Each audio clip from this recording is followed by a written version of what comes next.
Before we get started, does anyone want to get out?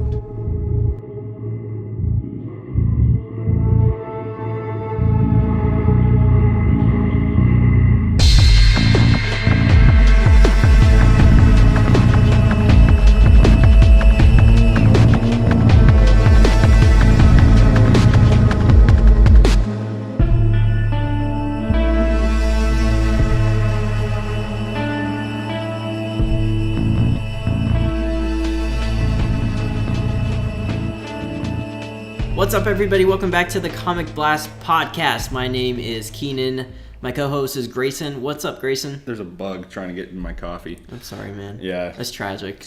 Go away. You've been struggling with that for the last 15 minutes. I hate this bug. We're in a new location right now. Well, not different from the last time we did it, but it's the beginnings of our set that we're working on. Yeah. But to answer your question, I'm doing great. Good. You're doing great? Yeah. We saw John Wick 3 last night, and that's a fun time. Oh, my God. Yeah. So we went and saw John Wick 3. I'm a huge fan of the franchise. I think you're definitely. huge fan of it as well. It's probably my favorite action franchise now. I could agree with that, honestly. I don't know. I feel like it's the best modern. Like some people said, Mission Impossible. It could be that, and I could see that argument being made. Although I haven't seen Fallout, but I've heard it's like amazing really as well. Good. Yeah. But John Wick is like on a different level of like, because it's just very personal fight scenes. You know, like even when they're on like motorcycles or horses or whatever. Creative. Like it's so creative. Like I really enjoyed the Chapter 3, and I'm someone who most people I think tend to like the first one better than the second one. I like the second one better than the first one. I think it did better at like world building and was just like it had more of a style and a theme. Yeah.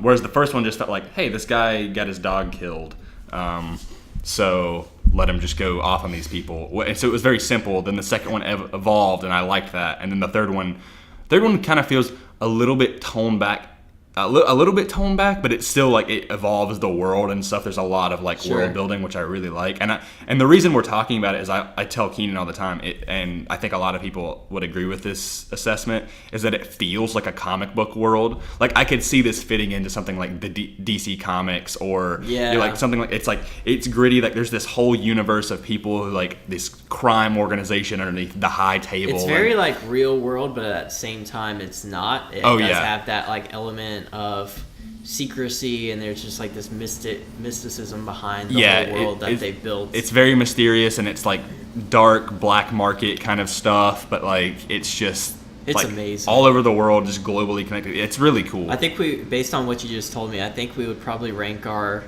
John Wick films very similarly. How would you do you know? See, I feel like I'm gonna watch. 2 is my favorite. Still your favorite? Yes, 2 is my favorite. Mm-hmm.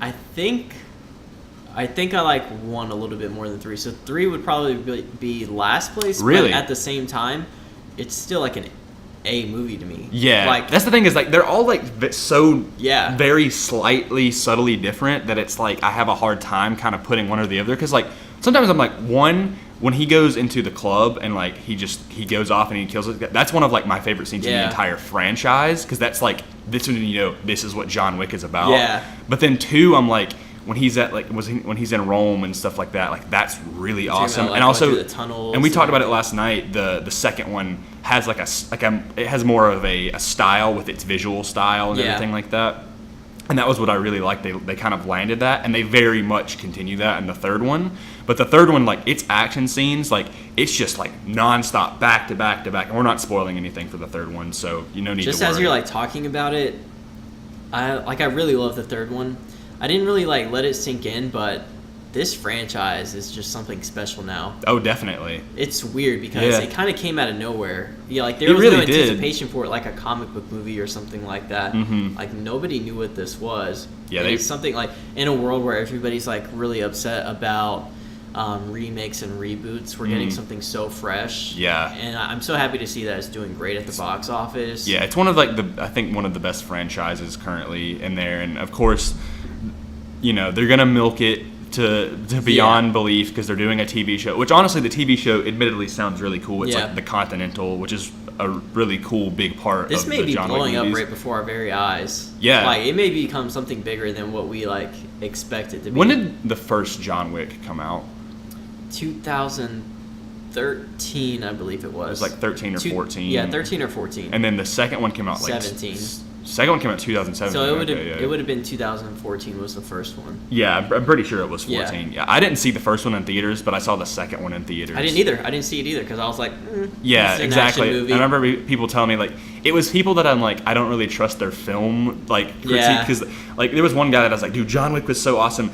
Was also somebody who thought all of the Transformers movies were awesome. So I'm like, I'm gonna take this with a grain of salt here, but then when on the Blu-ray. But then when my dad told me, I was like we got it digitally, and he was like, oh yeah, I bought John Wick. You really need to watch it. And I was like, okay. So one night I was like, John Wick's on here. I guess I'll watch it. I was like, I just wasn't like super enthralled. I'm like, and then I watched it. I was like, okay, that was freaking awesome. It's crazy because there's some times during the third one that you kind of forget to breathe, or I'm not even sure I was even breathing at all until after the action ended, and I'm just like, I take a deep breath, and I'm just like, you're focusing on every little detail of what's going on because you actually get to see it. Yeah. Like normally action films, they're very shaky and deep cuts and stuff like that. Yeah. And because you're getting to see every little detail, stunt work, everything like that. It has some of the best props, like the usage of all the props that are around there because John Wick will use anything and everything he can get his hands on to kill a guy. Oh yeah.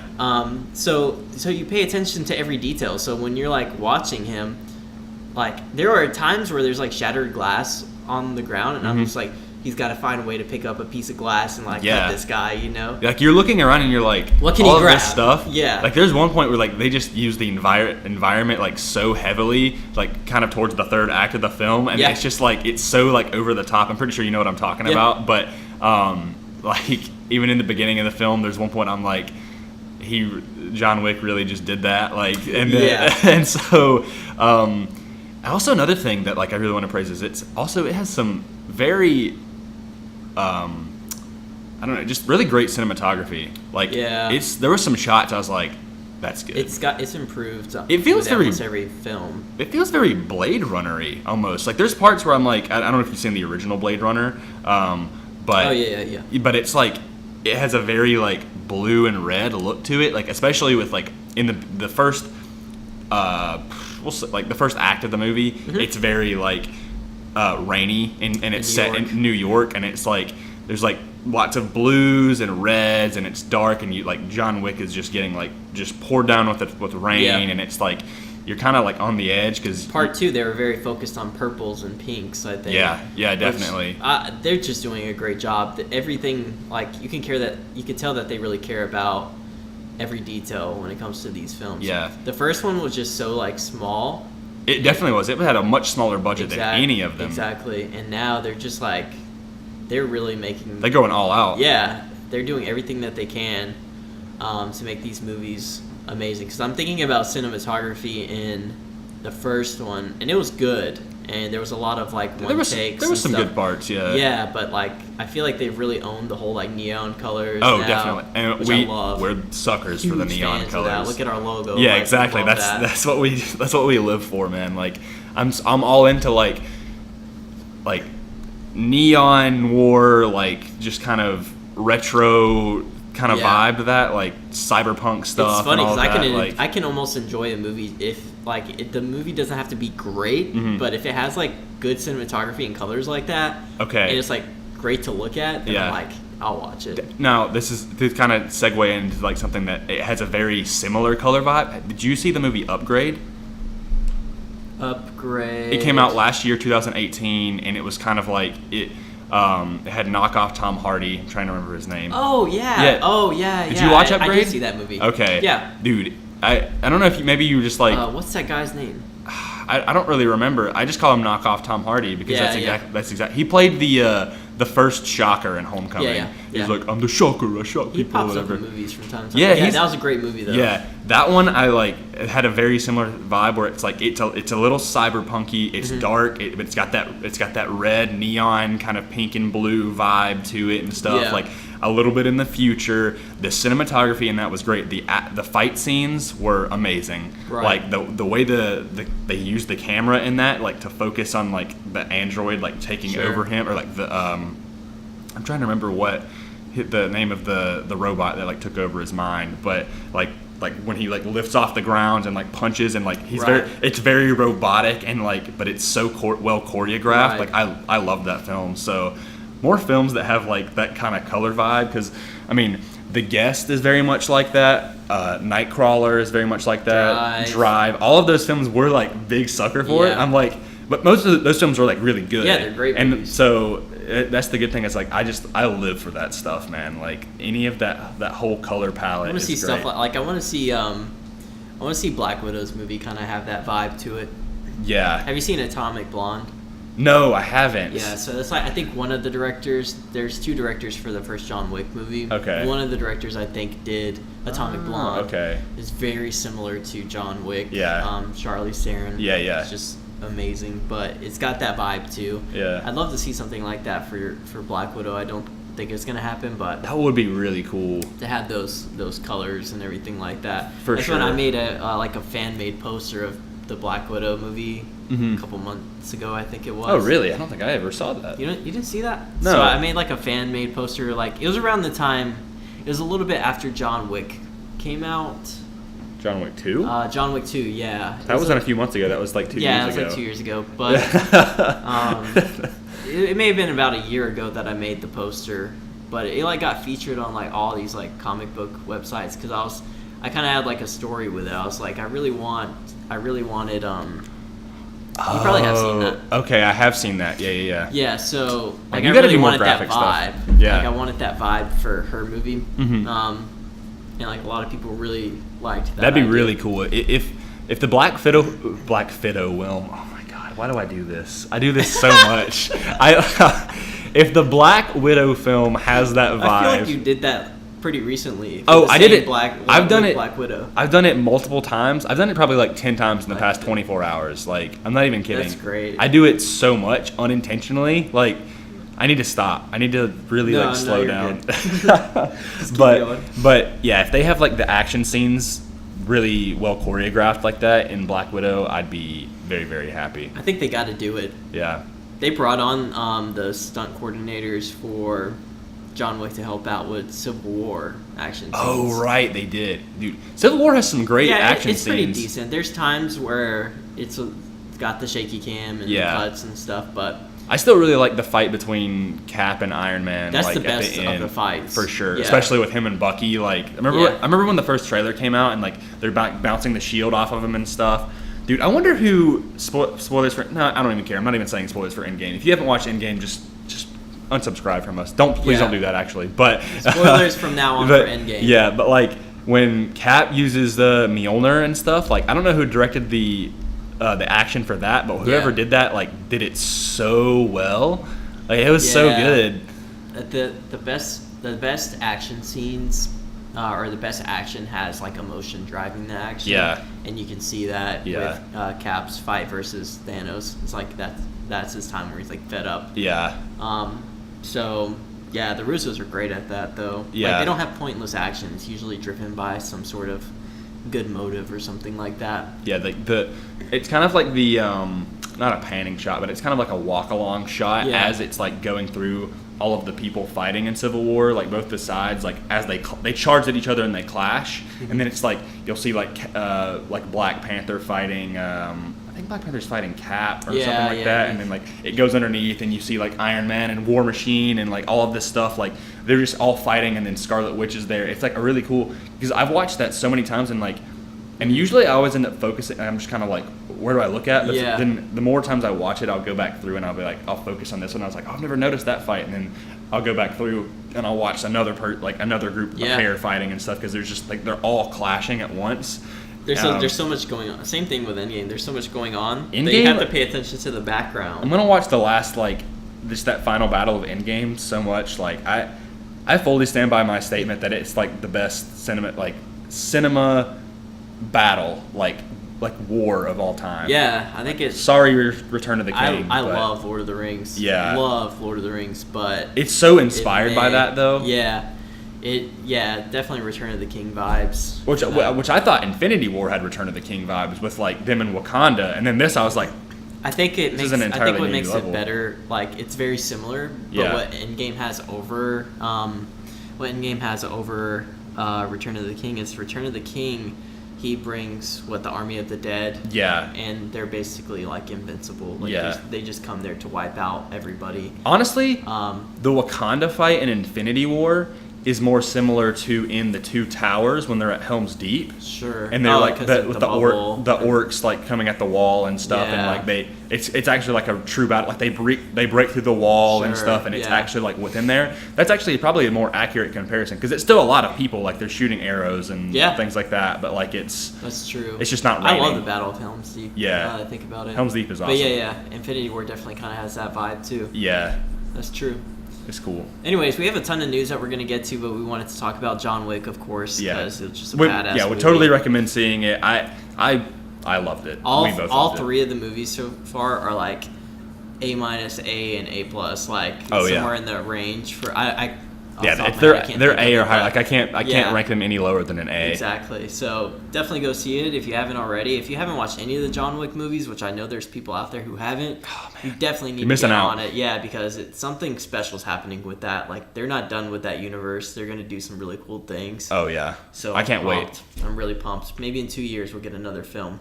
So what do we got first to move on to? Yeah, biggest news of the week, and this was the rumors were kind of rumbling before the news came out that there was going to be a Batman casting for Matt Reeves' Batman trilogy. Yeah. The casting announcement actually did come through, and it's Robert Pattinson. Robert Pattinson. Yeah.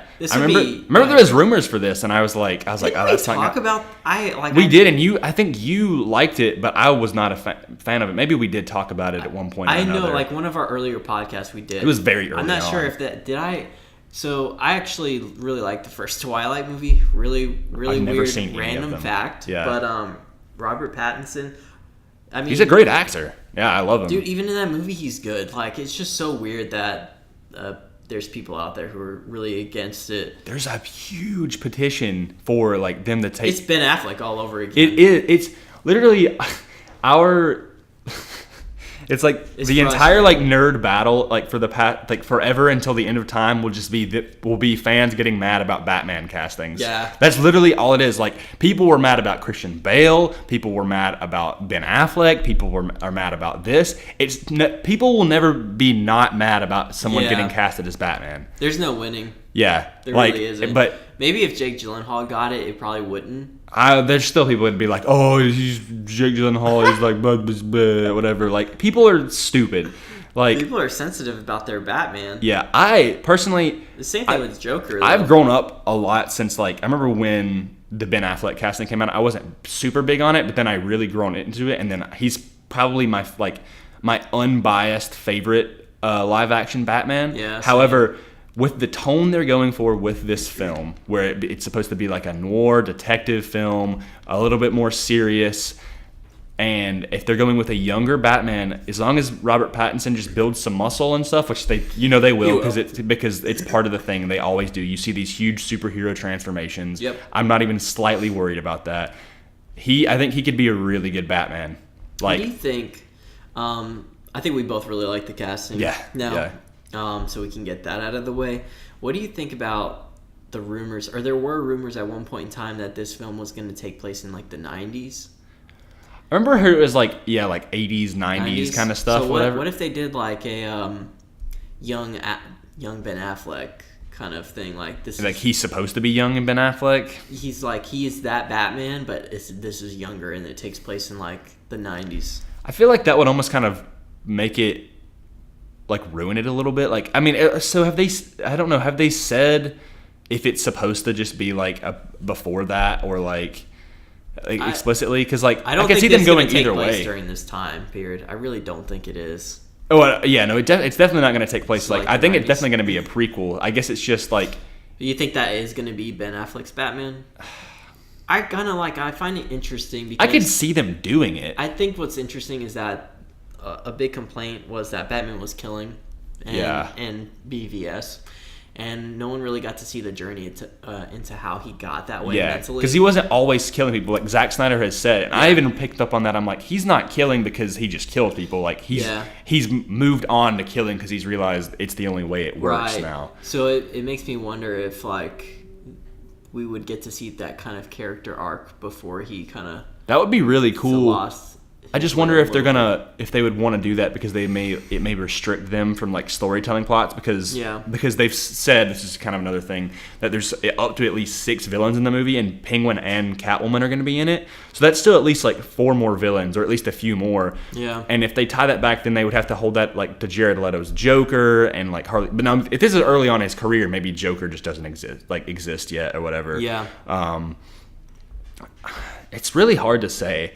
At this point, I'm not too worried about it because honestly, at this point, I just don't really care that much what they do with it, the Universal complications. It's very much about Batman. Like it doesn't feel like any of the DC movies are going to be connected. This feels like it's going to be a very unique Batman film, like much different than the ones we've gotten for the past 15 years. Because it's 20. Oh man, Batman Begins came out next year. Will be 15 years. Batman Begins came out. So what about 2006? 2005. Oh my god. Yeah.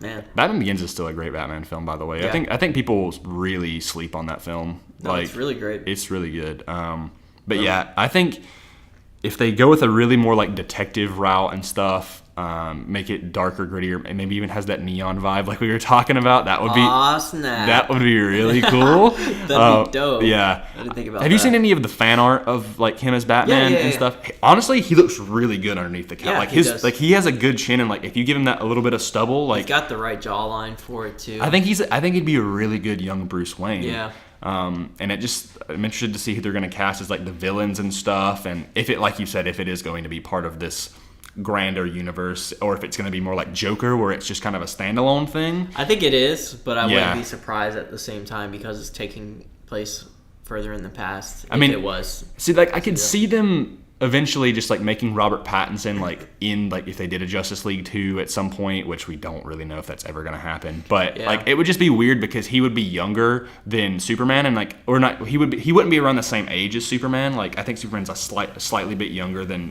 Batman was. And I'm just going to miss seeing Ben Affleck and Henry Cavill together because I think they're a great Superman Batman team up, or enemies in the case of BVS. But I don't feel like I could see Robert Pattinson with Henry Cavill. I could see someone like Armie Hammer. Yeah, that's why maybe. I'm saying that's like when I say that's Ben Affleck's Batman, I'm saying like that's the younger version of right? Him. So that way, I don't know. Like I'd love to see it like them build up to that because that would be really cool. I still really appreciate that universe because you wouldn't have to have Pattinson and Henry Cavill Superman ever cross paths, right? Because he's younger than. Yeah. But I think like if you set it in the 90s, you leave the door open for there to be crossover between Joaquin Phoenix's Joker, which takes place in the 80s. It's like 70s or 80s or something like that. 70s? Yeah. Oh, crap. I thought it was in the 80s. Never mind. It's like end of the 70s, maybe early 80s. Yeah, kind of around there. I could see like if Robert Pattinson's in the 90s. See, I don't really like that idea though, because like tech wise, like. For Batman, I like to see him with the fantasy as tech. I mean, Batman in the 90s though, like in the comics, he still had like legit tech. So it's like just weird. It's weird to me because we've gotten like. Personally, I would like it to fit almost like make it like a prequel to like the Arkham games or something. Like I feel like that would be a bit more accurate. Just like. Did you ever play the Telltale Batman games? I didn't play those. Okay, so I played the first season. I didn't play the second, and I think they only did 2 seasons because Telltale went out of. They kind of collapsed because they had some big financial troubles. Anyways, there was a big whole ordeal with that that Telltale really screwed up on, and I'm not defending them in any capacity. Yeah. But I played the first season of that, and that's what this casting really reminds me of. Is Batman was very young, like he'd only been a Batman about a year, so people were still not very familiar. But it was very like noir, detective-esque, like very young in his career, and that's what this Robert Pattinson this entire film, like with the casting and like what we heard about it, the director, the feel, the genre. everything just screams that to me, and I'd really like to see that in a live action film. I just hope it's not a generic Batman film. It won't be. And I don't Matt think it Reeves will be. isn't going to deliver something generic, I don't think. I think Matt Reeves is a good director. I hope he does it just. People have a lot of like high expectations for Batman because he's Batman, you know. Yeah. He's one of the greatest superheroes of all time, and so. But I think we're both pretty open-minded about this. Yeah, I don't really get the hate for it, especially when you've consistently, like, when people have consistently seen that they've cast actors as Batman and they turn out to, like, people were freaking pissed when Ben Affleck said he wasn't going to be Batman anymore. But and just think like about such the a far reaction when he, like... He got casted. Exactly. Up until that movie came out, everybody hated it. Yeah. The idea of it. And now everyone was He's one of the best parts about Batman v Superman. Yeah, and everyone was heartbroken when he, like, stepped down as Batman. Yeah. So I'm like, at some point when you get burned so many times, just like, even if you don't like it, just shut up and wait until the movie comes out, because you're gonna look. That's like exactly an idiot. how I am. Like I wasn't even really messed up on the whole Ben Affleck getting casted when it came out. I was like, yeah, I remember there was indifferent. I remember there was this whole thing like, is Christian Bale going to come back to be in this universe and Yeah. everything? And I was like, and then Wouldn't when happen. Ben Affleck got casted, I was like, okay. I was like, we'll see how this goes. Like, Yeah. I want to see him in the suit and stuff, and then he did not disappoint in my opinion. I still love him, and I think he's a fantastic Batman and Bruce Wayne. And so that, yeah, like, I was really sad, and I never had anything against him. But some people are just like, I just don't really get why they hated on Ben Affleck in the first place. I don't know. Same Like- thing happened with Heath Ledger. Oh my god. Everybody hated the idea of Heath Ledger being the People Joker. apparently people hated Christian Bale back in the day too, and which was like really interesting to Yeah. me. I was like, that's crazy to me. Like He was a lot younger. Like, I think when he got cast, he was like 29. he was 31 When the movie came out, or when he got cast? when he got cast. Oh, yeah. okay. So Yeah. he's honestly he was 31 or 33. So he's around the same. He was around the same age as Pattinson. It was also around the time that he did a movie. I can't remember the name of it, but he had to get really skinny, like bone. But then he got really big. He got too big for the suit, and then he had to lose more weight or Dude. whatever. Yeah, so he was 31 because he was 31 because my dad was actually my dad's like just a little bit older than Christian Bale. Weird That's thing. interesting. Anyway, yeah, he was 31 in 2005. So Okay. and Robert Pattinson, let's see how old he is just to make sure. Robert Pattinson age I think he's 33. 31. Oh, he's 33. So yeah, he's actually 2 years older than but Christian he has a Bale. younger look than Bale did. He I does, think. definitely. I'm like, the more I look at Robert Pattinson, like with his look and everything, like I don't have anything against him. People were like really judged him so hard on the Twilight thing. I never saw the Twilight films, but I knew he was never bad in that. It was just they're just weird movies, you know, like, and it's just not everybody likes those Yeah. because they're teen romance kind of We're whole so things. far past Twilight now. Yeah. Like, I'm surprised people still bring that Also, up. did people watch Order of the Phoenix, Goblet of Fire? Cedric Diggory is my boy.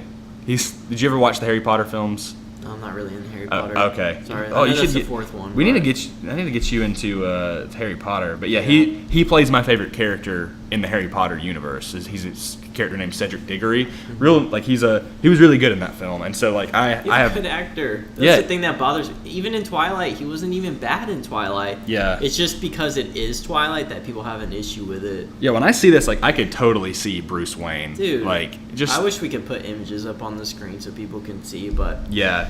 I think, honestly, I've seen a lot of, like, positive on my timeline. I think you even said it, too. When You were the casting first surprised. came out, people were really into it, Yeah. and then I was like, I quoted it the next day, and I was like, never mind, because Yes. everybody just got there's like These people come out of nowhere. The From rational people? slums. Like, Oh, yeah. Yeah, I'm talking like the people that, like, are making petitions and stuff. I'm like, where Yeah. did these people come from? Yeah. Because, like, on my timeline, all I see is, like, awesome, he's actually really Really great optimistic for this, like, all this stuff. He's an underrated actor. Go see Good Time. It's Yeah. a great movie, you know.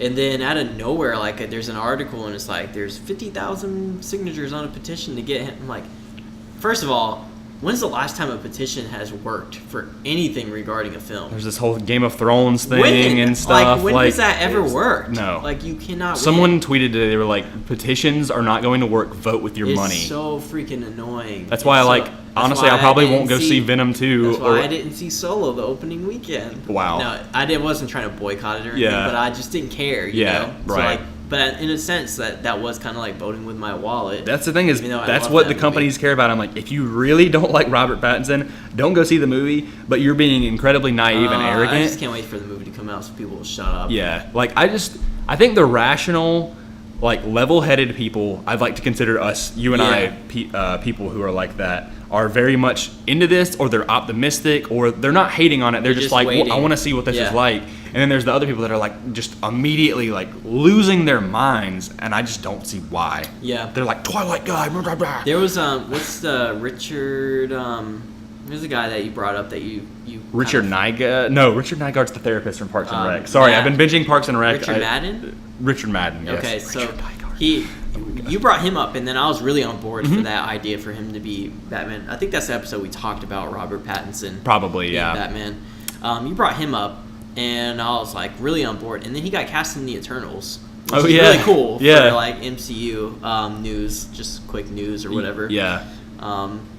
What is the Eternals cast currently right now? Just like to go. Angelina Jolie, Kumail Nanjiani. There was rumors that Stephen Amell almost got cast as well. Yeah. There's Arrow. It's starting to look like a really good cast, though. Yeah. There's rumors now that Zac Efron may be in the film. I've heard Zac Efron is rumored to be Adam Warlock. That's what I've been hearing. Oh, that's what it was. That's what it was. Yeah. Okay. Which I'm totally down with. Yeah. Okay. So he's kind of got like he's perfect for that. Oh, definitely. Rest in peace, Johnny Storm. But it's okay. Oh, now there's a rumor that Keanu Reeves might play the villain in the Eternals. Oh my God.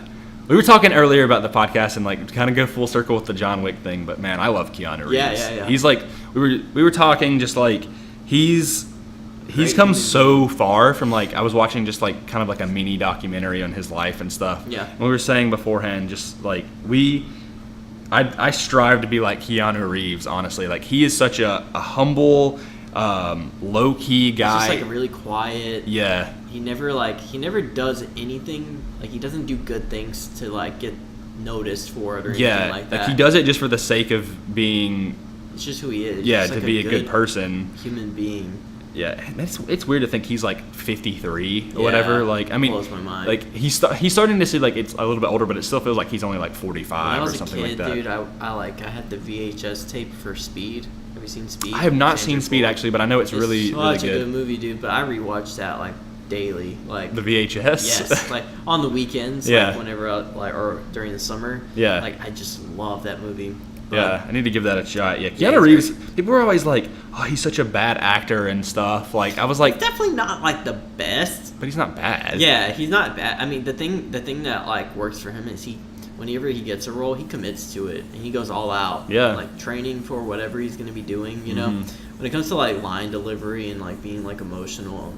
Acting and stuff, it's not the greatest. Yeah, you know. I don't think he has to be. That's kind of like his whole thing. You know? But like you're getting like someone who's going to be dedicated to that, role that he's playing. I'd love to see him. There's a lot of people who put out fan art of this, but I'd love to see him as like Revan in an Old Republic Star Wars film. Some people even wanted him as Doctor Strange back in the day, which would have been. I mean, I really like Benedict Cumberbatch. That would have been interesting to see, but still, it was going to be like Joaquin Phoenix was going to be Doctor Strange. That was also a thing, which also that wouldn't have been that bad either. Yeah. Would have been very like traditional Doctor Strange, but anyways. But yeah, Keanu Reeves is cool. Yeah. Back to Batman though. Yeah. We love the casting. Yeah, I'm really down with it. We need to quit hating on this. Go watch the first Twilight. It's great. I've actually heard that like that there's actually some cool scenes like when they're playing like baseball and they're like running really fast. I'm telling you, man, like it's so funny though because Kristen Stewart also has become a really great actress. Yeah. Like I've seen her in some really cool like indie films. Yeah. And she hasn't really gotten the hate, but at the same time she hasn't been cast in anything as big as Batman. It's tough.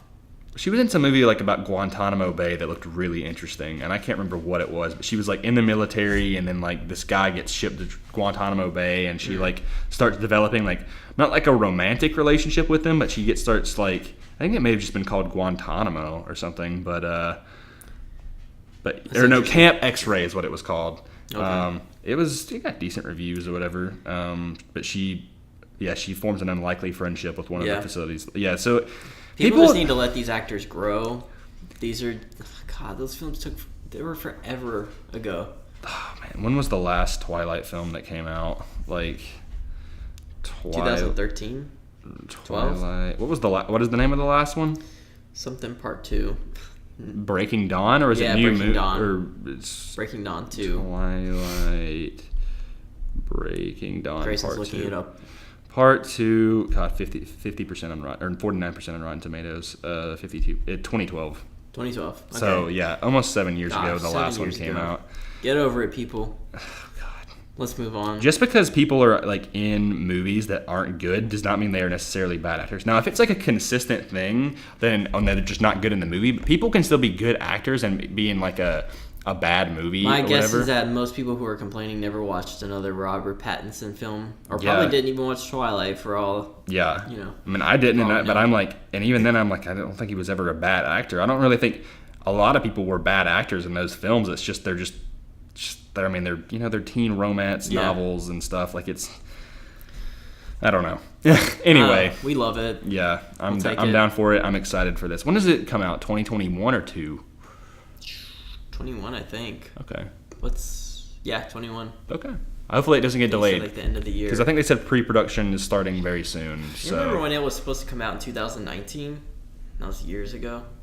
Was that? Oh yeah, it was. It was going to be October 2019. You know what I hope they do? When they get the suit and everything, I hope they do something very similar to the Joker, where the Joker or the Birds of Prey even. Yeah. Does Birds of Prey come out this year or next year? Next year. Okay. Yeah. I forgot about that. That's got a neon vibe too. Oh yeah, Birds of Prey. I'm actually really excited for Birds of Prey. Me too. Like Ewan McGregor. Yeah, Ewan McGregor. That's another thing that's like an actor that like he was really good in the prequels, even though back in the day people didn't like the prequels. Like people can still shine in that stuff. Yeah. Anyway, let's move on. Yeah, let's talk about Spider-Man: Far From Home. Yeah, dude, so soon, man. Like July 2nd is when, or 3rd or whatever. And a half away. Oh man, I'm so excited. It's so weird to think it's this soon, just because I feel like we're still kind of hot off the heels of Endgame. I have plans because I'm going to Disney in like 2 weeks. Yeah. And I'm planning to see Endgame again there. Like I want to watch it one more time. I spent a lot of money on a flight. I've seen it twice. Okay, yeah, I want to see it one more time. I'd like to see it 2 more times, but I just need to go on a day when it's cheap and I have nothing to do. We've been working a lot and stuff. We have a theater near us, Amstar, that has on Tuesdays the tickets are $6. Really? That's when I went to see Endgame the second time. My ticket was $6 something. Oh my god, I gotta go there. Yeah, okay. On a Tuesday, if I get a day off, I'm just gonna go and I'm just gonna go watch Endgame and cry. So yeah, in this Far From Home clip, well, there was a few clips since the last episode we've done because the last episode was 2 weeks ago. Yeah. And oh man, this feels weird that it was 2 weeks ago. And the trailer came out, and we talked a lot about that. We had a really good discussion. If you didn't listen to the last episode, totally go check it out. We had our good friend Cole to put our input on that. And then they came out with a clip on Jimmy Kimmel that was him kind of like Hydra Man comes out of nowhere. Yeah. They're in Venice, and it plays like the Far From Home suite and everything. And it was a cool little clip. Nothing super spectacular, just a small clip. And then there's this ad going around now that's like on YouTube, and I saw it just like on YouTube on my own. I was like, oh dang, where did this come from? Yeah. And I think it was like literally like just when they had put it out. And it continues with the whole MJ thing about knowing who Spider-Man is. And so like Ned walks into like their hotel room or whatever it is. I think they're in London. Yeah. And maybe they're still in Italy. And he's in the shield suit, and he looks at Ned, and Ned like looks at her, and he said something along the line like, she didn't figure out, I told her. And then she goes, no, he didn't tell me, I totally figured it out. And so it's like confirms like she definitely knows that he's Spider-Man now. Yeah. What are your thoughts on this? Because you said you have some I hate serious it. thoughts. So when the trailer came out, there was the whole thing where she was like, because you're Spider-Man or something like that. Yeah. Say something She's like just that. like, you're Spider-Man. He's like, no, I'm not. Yeah. It's kind of obvious. Yeah, and I was like, maybe she's just being, her, Or she jokes around and just like, exactly. oh, you're Spider-Man. Just kidding. I was like, here we go. She's just doing that. And now they're like making it pretty clear that, she knows. The problem that I have is like one of my favorite aspects about Peter is like, I like that struggle of him trying to keep his identity safe from, like, I love that idea that he can't tell somebody what they probably need to know. Yeah. And sometimes it causes like friction between his relationships with people. Yeah. And And I'm kind of bummed out that we're not going to see that, because now, like, his best friend knows, and now his potential girlfriend's also going to know. Yeah. It just seems like one of those things where, like, there could have been some really good story plot lines. See, I think I'm not as messed up with MJ as I'm still kind of a little messed up on the whole Aunt May thing. Is because I forgot about that too. Yeah, like It's in like the Ultimate everybody Comics, which is my favorite Spider-Man storyline, like Peter's family slowly figures out. So when it starts, it's obviously just him. Yeah. Then eventually, he tells MJ, like that's kind of a big thing. But Aunt May doesn't figure out for a while. It takes a long time. Yeah. Not even like Gwen in that is like isn't a love interest. She's just a really good friend, almost kind of like an adopted sister in a sense. And he doesn't. And MJ in the Ultimate Comics fills the role of like Ned and his love interest. Like she's her she is his best friend and also his love interest. And they do a really good dynamic in that, but he doesn't tell a whole lot of people. Then eventually S.H.I.E.L.D. comes into play, and Nick Fury knows who he is, and Which there's makes sense. really good stuff. Yeah, like I had no problem with that. Yeah, exactly. And that was really cool. They slowly figure it out, and eventually you just get to the point where you're just like, all right, Peter, you got to tell Aunt May. Yeah. And so I'm fine with MJ knowing. Like I'm fine with MJ and Ned knowing, and I'm fine with S.H.I.E.L.D. knowing. However, it's at this point where I'm like, I still wish they didn't reveal that whole Aunt May thing. Like I'm not too mad about it because it's different. But I'm like, now it's at this point where it's like, he's not going to have like the whole hidden thing. It feels very soon. That's the way I see it. I feel like the MJ relationship nothing's been really developed. Yeah. And maybe they find a way to develop that really quickly in Far From Home. But it sounds like right off the bat, he's like already has interest in her. Yeah, it's interesting to see until we actually watch it. Because I feel like that point, it's kind of like halfway through the movie. I feel like the first 30 to 45 minutes of this film is like he's still going to be in New York. Yeah. No, maybe not 45 minutes, but the first like 30 minutes, first act is going to still be him in New York. Yeah. Dealing with the loss of Tony, and then also him kind of like catching feelings for MJ. Yeah. Then they go on this trip, and he's like, oh, I want to like, express my MJ, interest and hang out with her. And then S.H.I.E.L.D. comes into play. He's like, I don't want to do anything. Like I have a pretty decent vision of how this is. I just really just don't know how like the later half is going to play out. I'm thinking about it now, and I feel like they're going to get to a point where like Spider-Man doesn't have a secret identity at all. Yeah. Because I'm just thinking about how they're kind of like acclimating us to so many people seeing who he is. Yeah. Like the Vulture knows who he is. Oh, that's and right. He's in prison. Like, I hope the only villain that knows who he is Vulture. Well, we have Mysterio who already knows who he is, and he's going to develop into a villain for the Sinister Six probably. Right. And if doesn't Shocker know as well?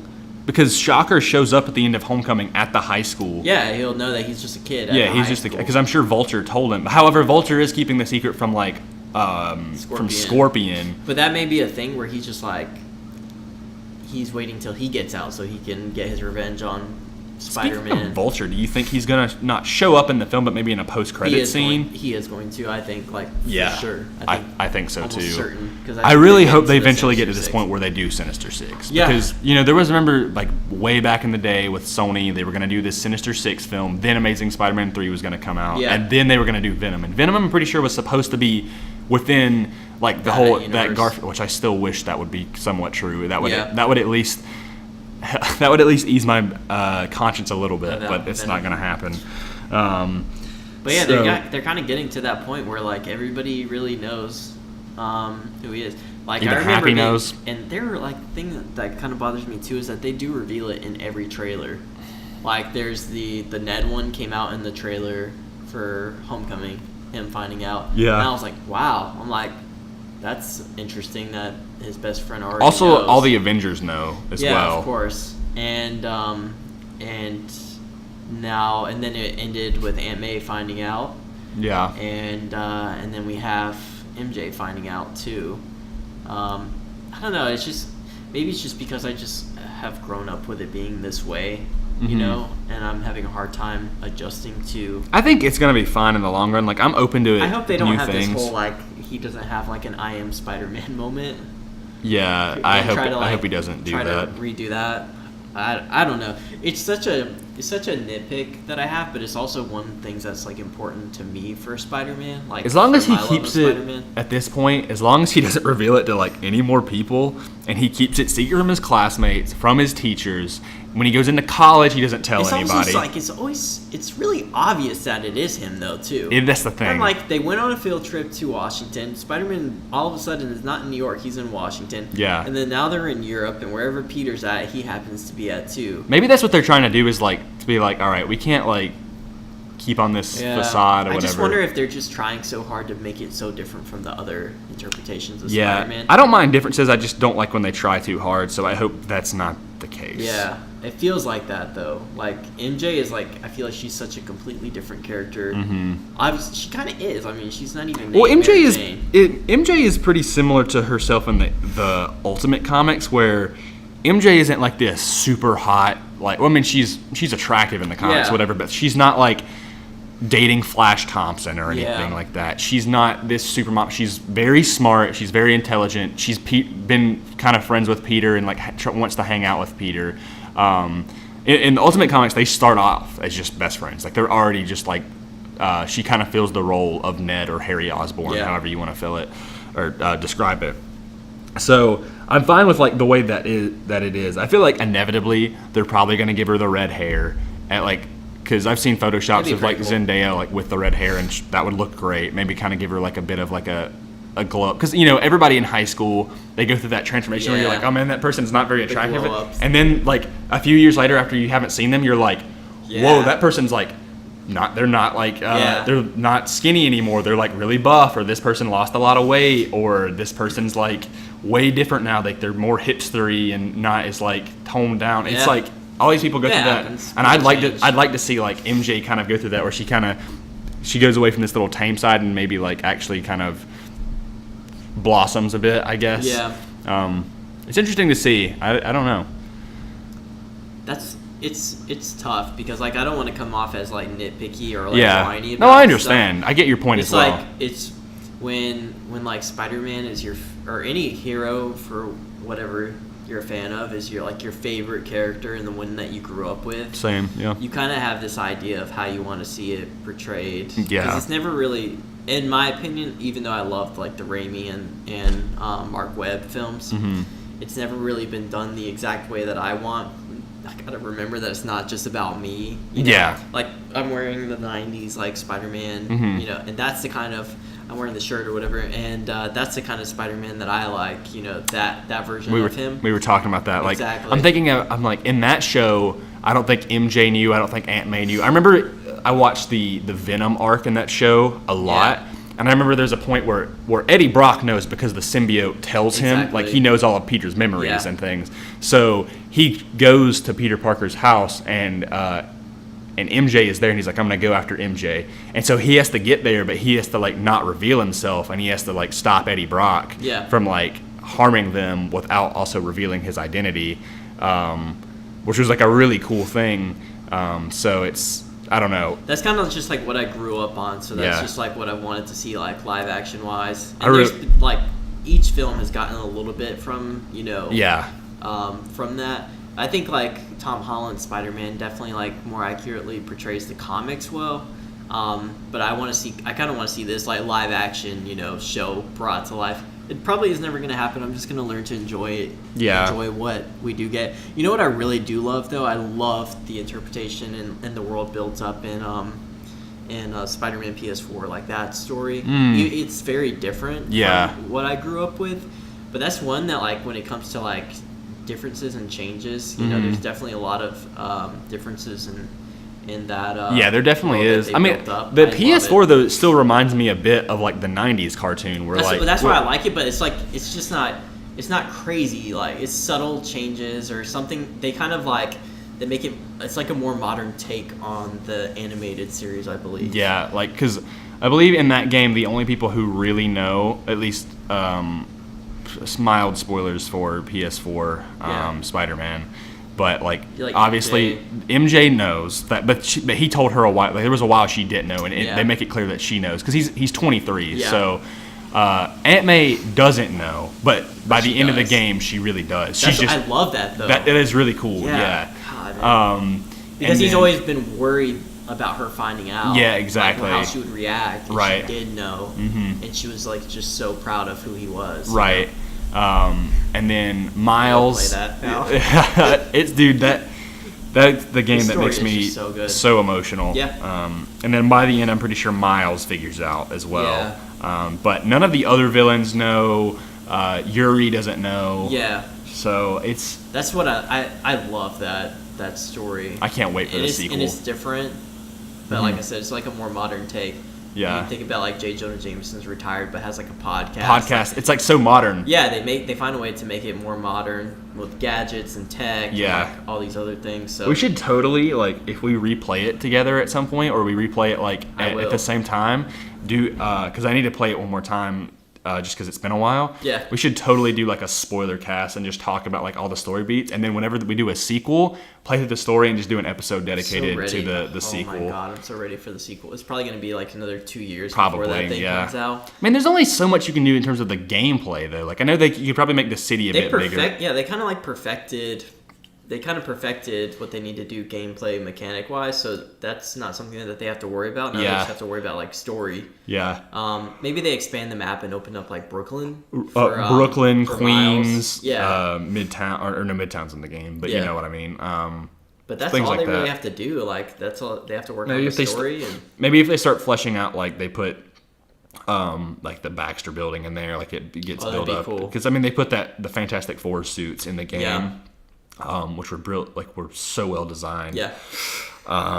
Yeah. We were talking about this last night, right? Yeah. And we were talking about the DLC and how I was trying to play it on like Ultimate. Yeah. And I sat there for 3 hours trying to beat. Oh, I didn't know you were doing warehouse. Yeah. Just one warehouse. I couldn't get past those minigun dudes. Oh my god, the minigun guys are the worst. Like they are just straight up like punch sponges. Like when you run, even when you sling things at them, like items or whatever's around, like it doesn't affect them at all. But the when only you run way out of gadgets, you're done. Like just take your L and restart. Like, yeah, you have, or not even gadgets. When you run out of the electric webs or whatever, you're done for. The DLCs are like purely based on them throwing as many enemies as they possibly can. And I'm like, it's just like here's guys with crowbars, here's guys with guns, here's guys with miniguns, here's guys with jetpacks, flying shield, like exactly. Guys. I'm like, now they're coming out of the ground. Here's guys with rocket launchers, here's guys with sniper rifles. I'm like, oh my god, I'm like, I can't deal with all of this. Playing that on ultimate difficulty is like, I don't even want to try, man. I haven't gotten so mad about a video game in so long, but I was like, I gotta beat it, because like I heard, like it's funny, but I have like a rib out of place right now. Yeah, it's like I could not do anything. I was just like, I'm just gonna play Spider-Man or whatever. Oh just my like god, pretty miserable week for me. Yeah, but did you you told me that you did that, like, was that on New Game Plus? Yeah, it's new. So I beat the whole story in New Game Plus on Ultimate. I beat all of that. I got 100%. And then I was like, let's start the DLC, which is 10 times harder than the actual game. Also, the screwball challenges. Screw those things. I hate screwballs so much. They need to remove that completely from the sequel. Like, I don't want anything even close to that. Dude, like, she's just so annoying. Yeah. Oh my god. It's just like a thing that. It's like, I don't even really like the research stations either. I just wish they would remove those for the sequel too. Yeah. It's cool because you get bits of like Harry Osborn's That's story. Cool. Well, I'm sure Harry will probably know. Yeah, because Venom. Yeah, interesting. I cannot wait for that game, dude. It's crazy. Like this September, it'll have been a year since it came out. Yeah. But like, I gotta play it again. But anyways, I love that story. That's where I was kind of going at. Some people are like, the PS4 Spider-Man is like the Spider-Man like we act like. Well, Spider-Man elitists, which I don't always agree with. Yeah. Me either. Like they said like the PS4 game is like the ideal Spider-Man we should have had. I think that's why I like it so much. Yeah. I think I even said when I played through it for the first time, because I didn't get it when it came out. Like Black Friday. Yeah. And I remember saying like on Twitter that it was my favorite Spider-Man. Yeah, I was like, that's my favorite. There's a lot of people that it's I can their relate favorite. to it far more because he's like 23, 24, I'm 27. Yeah. So like, that just worked for me better. I already relate to him, and I'm only 19, so like it's. Oh, you're 20. I turned 20 August. Ah, God. Yeah. I'm 8 years older than you right now. Yeah. Yes, you are. Cool. maybe. I'm gonna be like 30 before Batman comes out. Oh man, don't think about that. It's okay.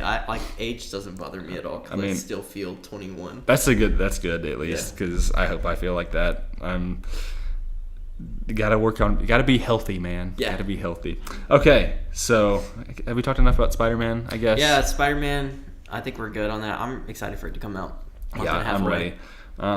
So what's the last thing you got for us? Last thing that we have today that we're going to talk about when we're going to end the show is the new Star Wars films. Yeah. Or the next Star Wars films that are going to be coming out. The dates were announced for that. And this is the Benioff and Weiss ones, as I believe they have just stated. Theirs. Yeah. So we talked a little bit before the movie last night about this. Yeah. It's a good podcast discussion. Yeah. I think. So I believe they announced it's a trilogy, and it's 2022 is going to be the next one. So there's not going to be a Star Wars film for another 3 years. Which is fine. Which I'm fine with that, yeah. We got the Mandalorian. Because we've got the Mandalorian, we've got Clone Wars, we've got more than enough Star Wars. Celebration to look forward to. Yes, I'm so ready, dude. Yep. And then there's also like the Cassian show they're gonna do. Yeah. So we've got plenty of Star Wars content. There's books galore. I'm listening to good. the Count Dooku audiobook. I love Count Dooku. He's one of my favorite characters. So I'm listening to that. We've got enough content. I don't like them oversaturating the films. So it'll be 2022, 2024, and then 26. Which 26, man. I think so, at least. So yeah. It'll be like 34. Yeah. Great. The more just a bit. I mean, and then 6 years later you'll be 40. Yeah. Oh God. We'll still be going to these things. Oh God, dude.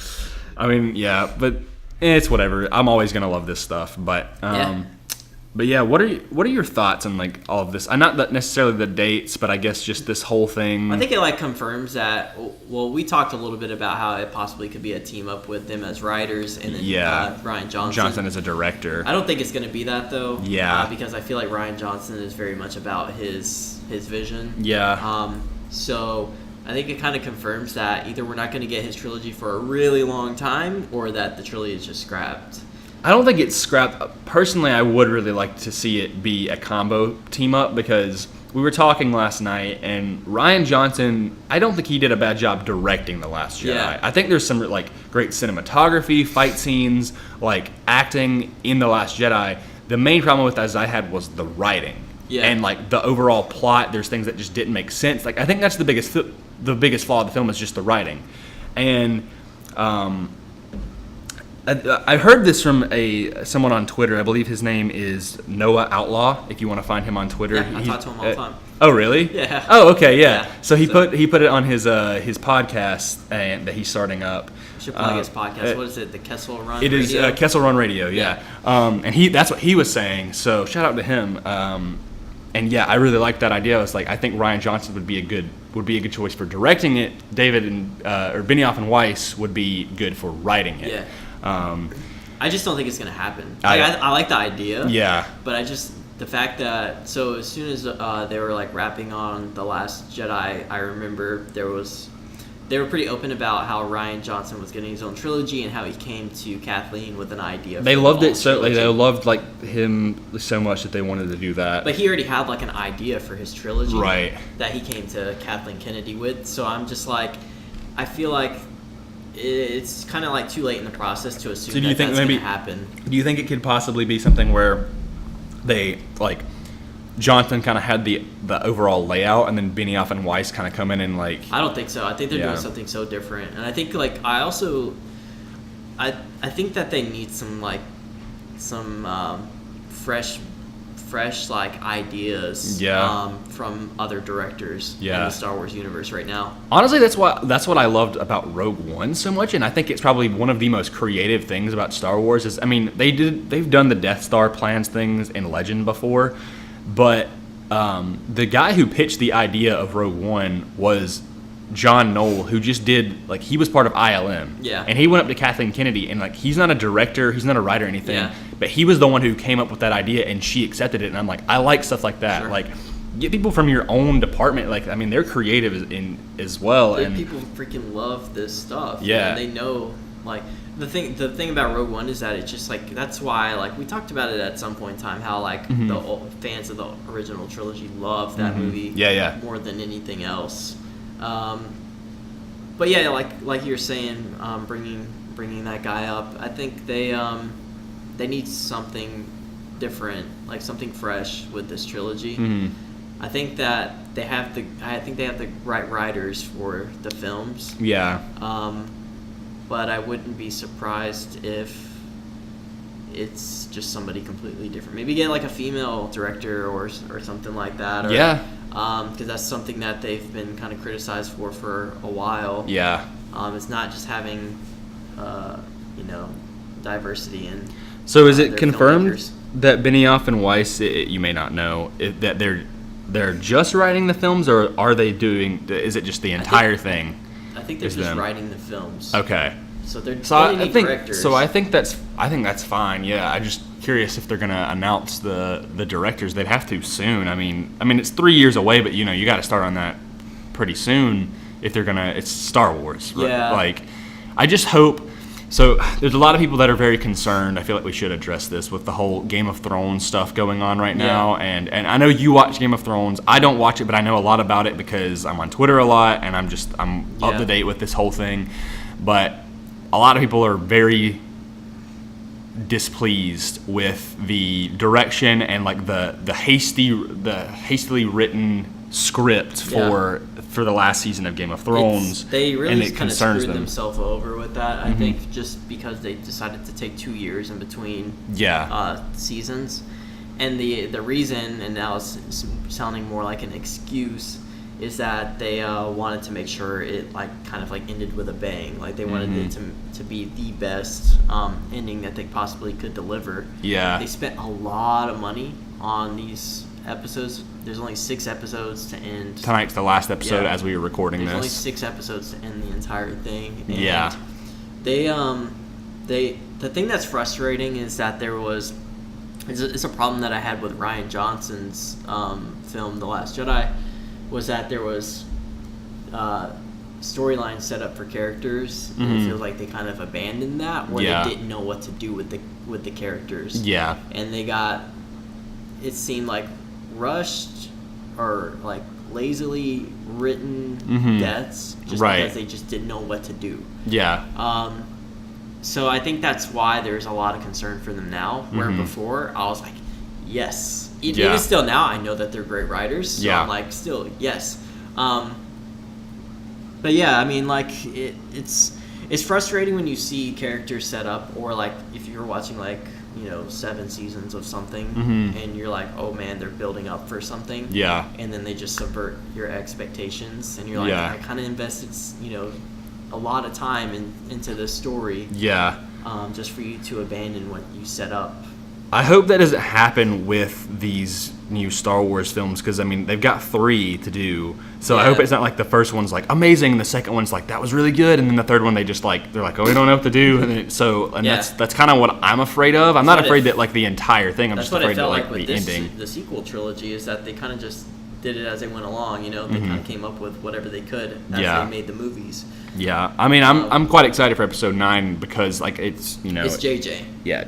If it was anyone else directing it, I probably wouldn't be as excited. But because it's JJ doing it. Let me look up who's writing Episode 9. I feel like it is. It's Chris Terrio. Chris Terrio? He wrote Batman vs. Superman. Star Wars Episode 9 writer. Okay. Okay. Interesting. Yeah. What else has he written? Oh, he's won Academy Awards. So. Argo, yeah. Okay, so he did BVS, Argo, Justice League Part 2 is not coming out in 2019. Please do not lie to me. That's what Google was saying. Oh, Google, you silly application. That's pretty exciting. I'm down with that, and because JJ is directing it, I'm happy with that. I'm still excited for these guys to work on Star Wars. Yeah. They really nailed it with every season of Game of Thrones up until this ending. Yeah. And man, getting the ending right is so important when you're completing character arcs. I wish it was as perfect as Breaking Bad. Yeah, something like that. Yeah. So we'll see what ends up happening.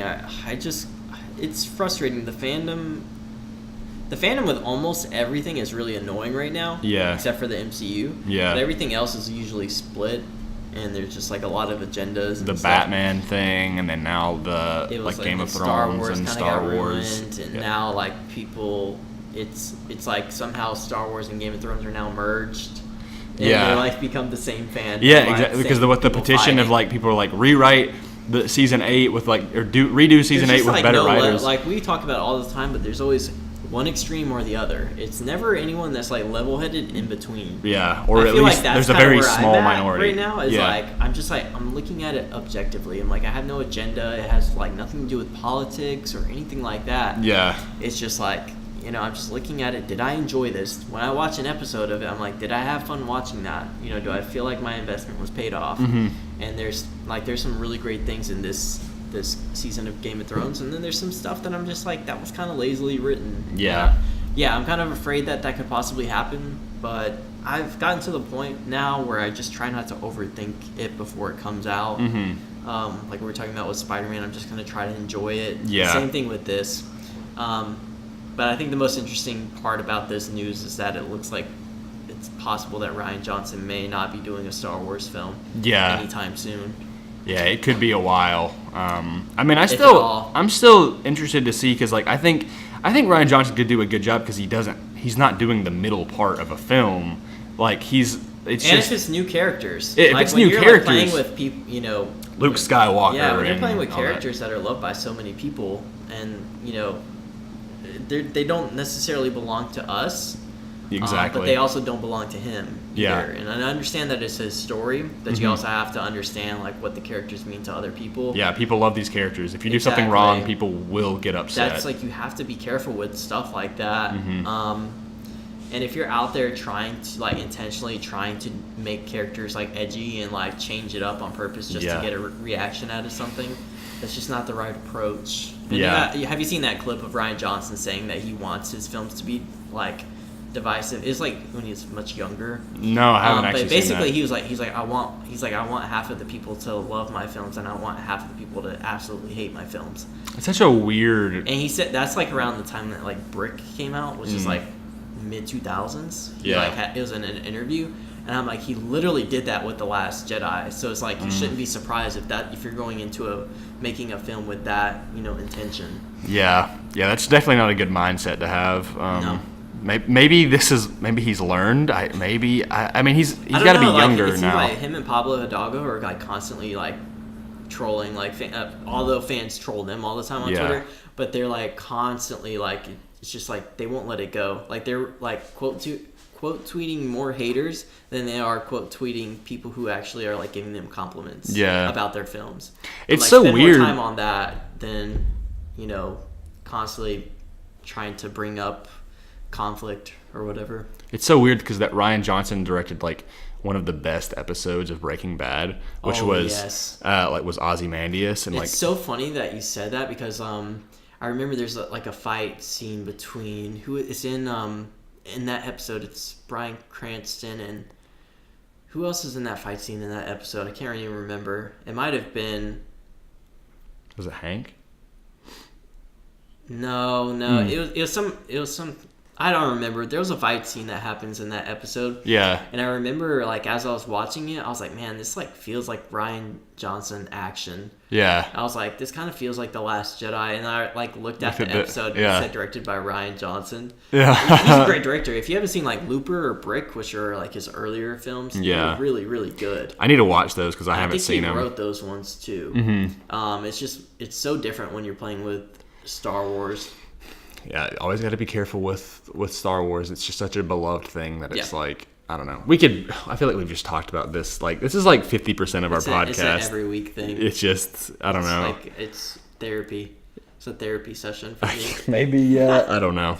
Before we started this podcast, I never talked about, like, Star Wars, like, with anyone. Really? Yeah, so it's just funny because You're just letting it all out for the next forever. Yeah, till episode 9 comes out. Eventually people are just going to stop listening because it's just like Keenan just talking about The Last Jedi forever till the end of time. I just need to do one episode by myself where I just talk to myself about it. It's just you crying. Yeah. No. Anyways, I think that's going to wrap up this episode. Yeah. Is there anything else that we need to plug or get out there? I can't think of anything. Not other than our just social media handles and yeah. And yeah. So Twitter, follow us at comicblast_, and on Instagram, which we need to do more stuff on. We do, yeah. Is at comicblastofficial. Yeah. And just like we mentioned earlier in the episode, we are this summer we're trying to work on developing an actual set where you can see our faces. We were discussing before this podcast some really good ideas. We're in the space right now, but it's very like haphazardly put together. Like but we have a vision and we're really excited for it, and hopefully it'll get to the point where like we would like to on YouTube you can like actually see our faces and like that, because I think that would bring in a lot of you guys to maybe come to our YouTube channel and stuff, and we want to do some more YouTube things as well. Possibly do like more live reactions of stuff and more commentaries. We'd love to do a commentary of Endgame. All kinds of stuff like that. So we're really excited, and I feel like we say it every week, but we've got stuff in the pipeline, and we're trying to work on it as best as we can. We both like hit kind of like busy times in our lives right now, so we're trying to get like the main focus is just getting out the episode a week. Yeah. But we're also like working towards stuff behind the scenes. So yeah, I'm really excited about it. Just stay tuned, and over the summer we're probably gonna have some really cool things happening. Yeah, I'm really looking forward to it. So yeah. Awesome. Well, that's gonna do it for this episode. We will see you guys next week for sure, right? I don't see why not. I was trying to remember if I go on vacation next week or it's the week after. We will have an episode next week. Sweet. Awesome. Well, thank you guys so much for listening, and we will catch you guys next week. Shazam.